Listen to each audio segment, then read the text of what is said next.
we cannot speak of the YMCA retreat without speaking of all the experiences that I personally have been there with Thay, and how much Thay has really enjoyed. So personally for me, coming back to the YMCA and leading a retreat there is almost realizing Thay's dream. Among the brothers and sisters who've traveled with Thay to the YMCA, we know, and Thay had given us a special order. Every year Deer Park needs to come, or every other year Deer Park needs to come, because back in the day, Thay would come to the United States every 2 years. And so every 2 years, Thay would come to the YMCA for the retreat. And he had given his teachings to the brothers and sisters at Deer Park to say, in between his 2 years, Deer Park would go every 2 years. So it would be a Deer Park biannual and a Thay biannual retreat. And to be honest, we haven't been able to fulfill that. And it's been a long, almost 13 years coming back home. And it really holds a special place for us because we built so many memories there. And one retreat in particular, for me, and I guess for the retreatants at that retreat, was the year when Thay couldn't come. Unexpectedly, he really wanted to come, but the doctor advised him not to come because he had a lung infection and the altitude wouldn't help. And it was the first time, I guess, on a big matter where the monastic community was faced with, what do we do?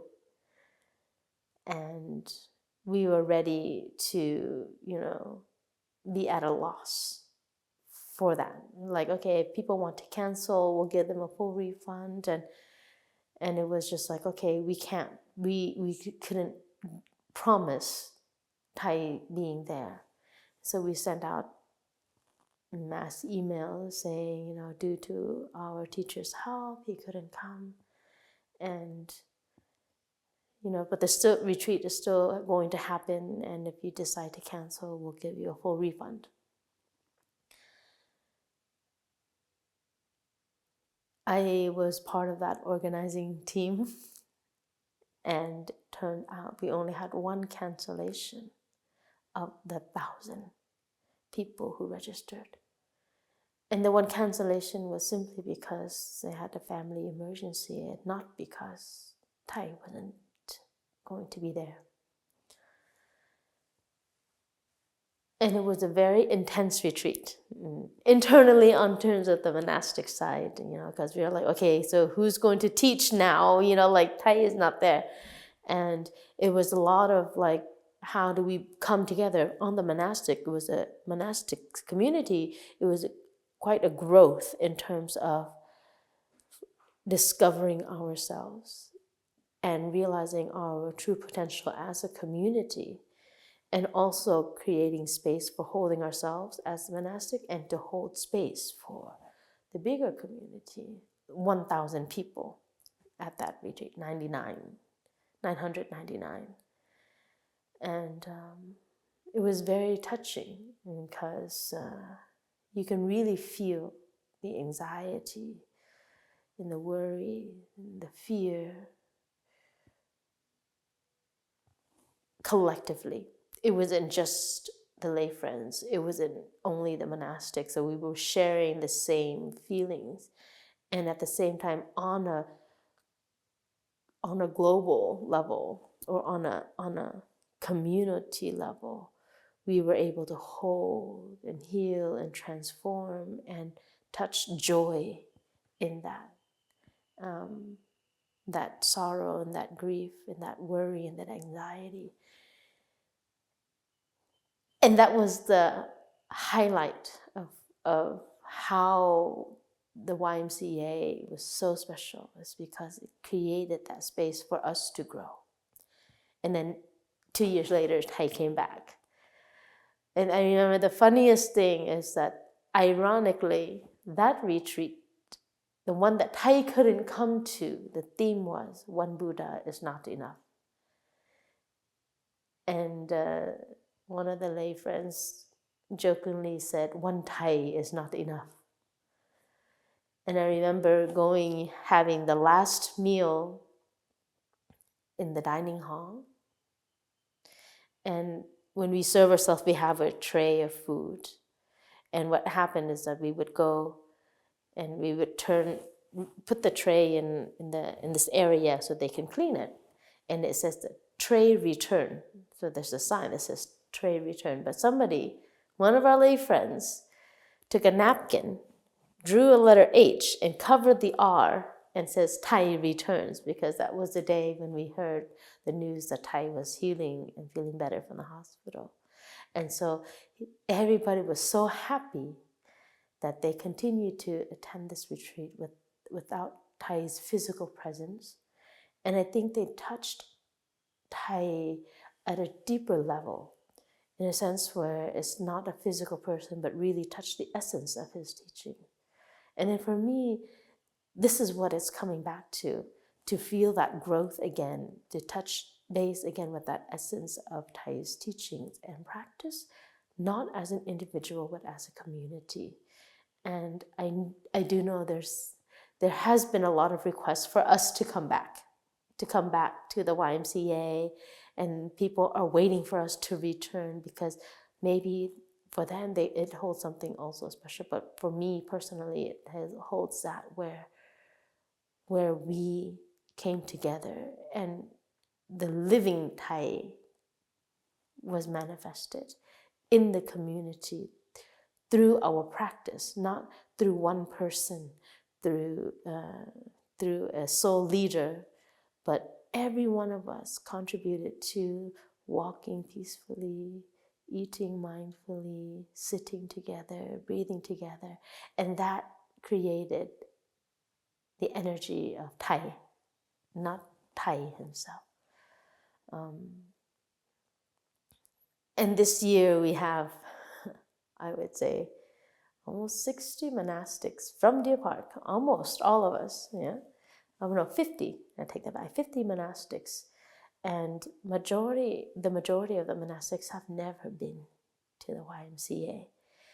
And Brother Faplu was asking me, how did you get all of the sisters to sign up for this? And I said, well, I just told them, this is a legendary moment. This is a very legendary moment for us to come back.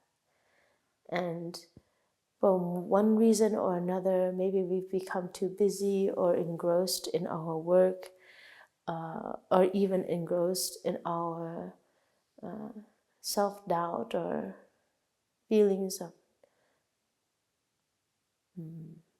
we're not ready for something this big.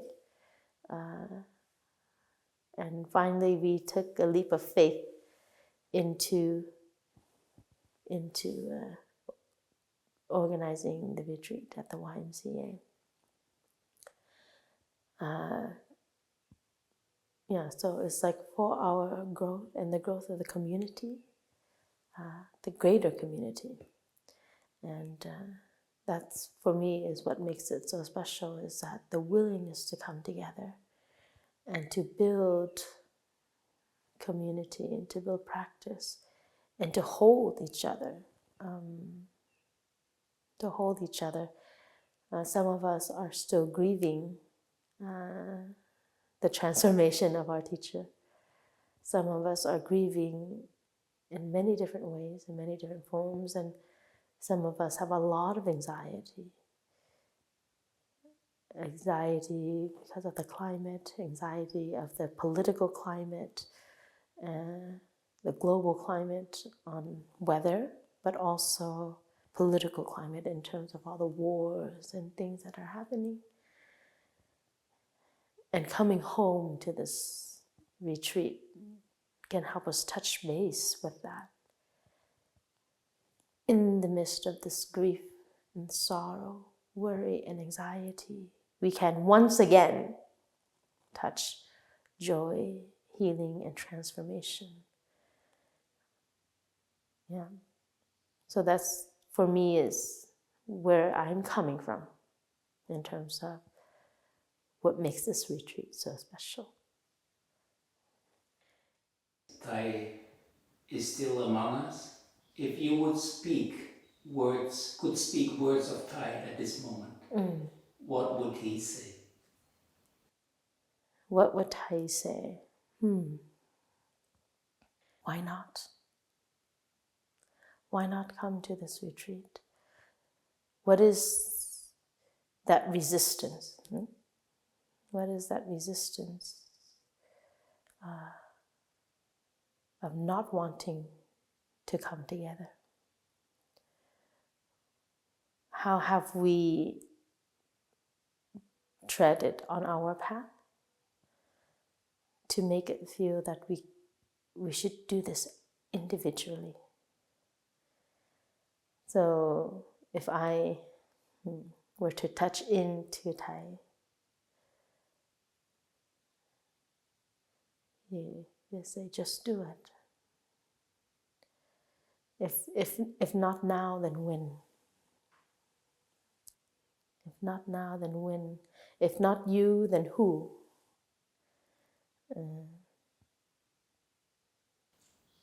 And what does the Rocky Mountains, the physical space, tell us about the earth, which is ourselves?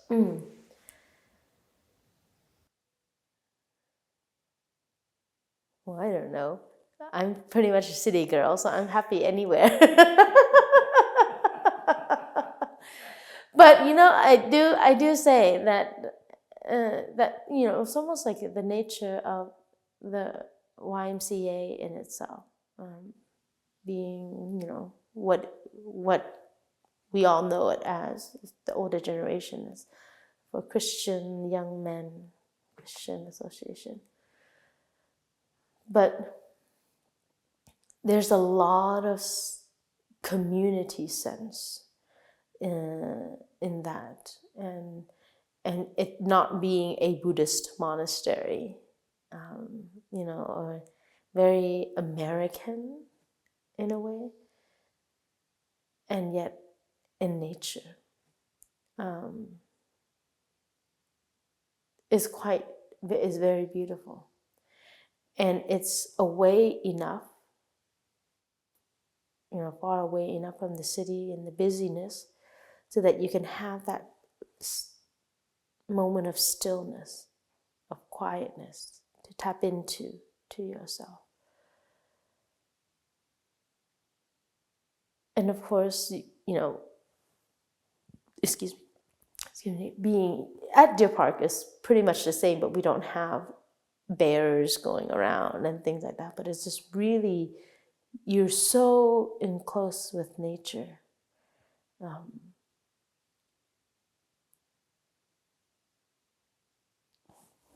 And still be in the comfort of what our habitual comfort. Yeah? I would almost say I'm okay being at the YMCA, being a city girl, not so much of a cabin in the woods type person,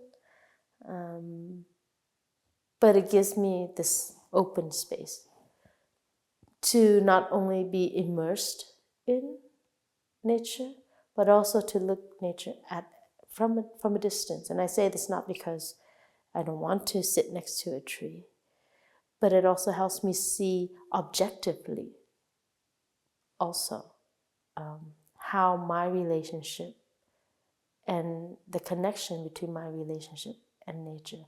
I can simply be in the trees and still miss that connection, and because I'm just there. But if I distance myself and I look at nature objectively and see how I live myself, or collectively as a human being, and how I affect nature.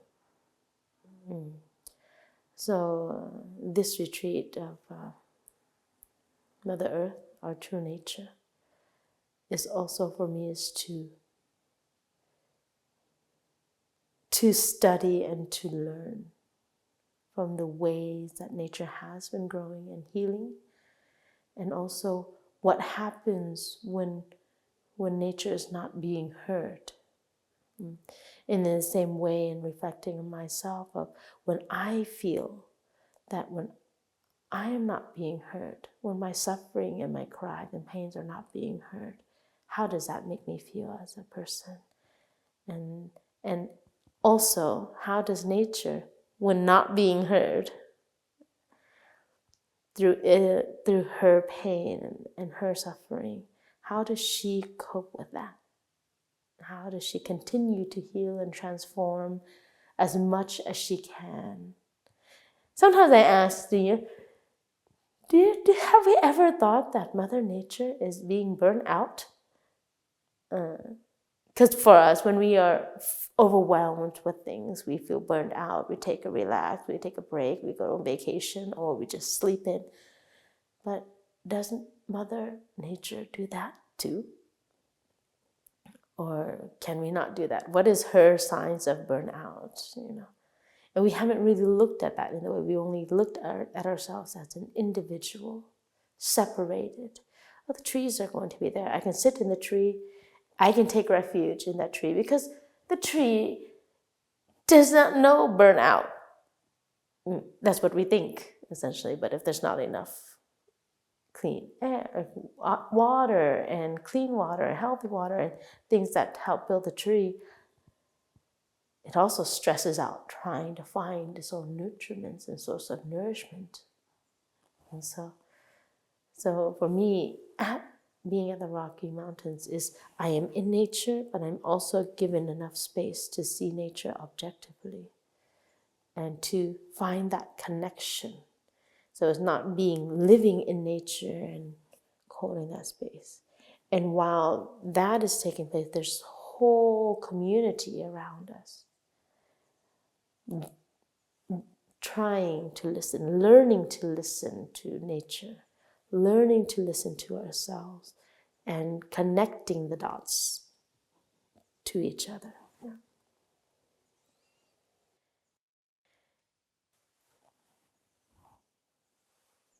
Anything else?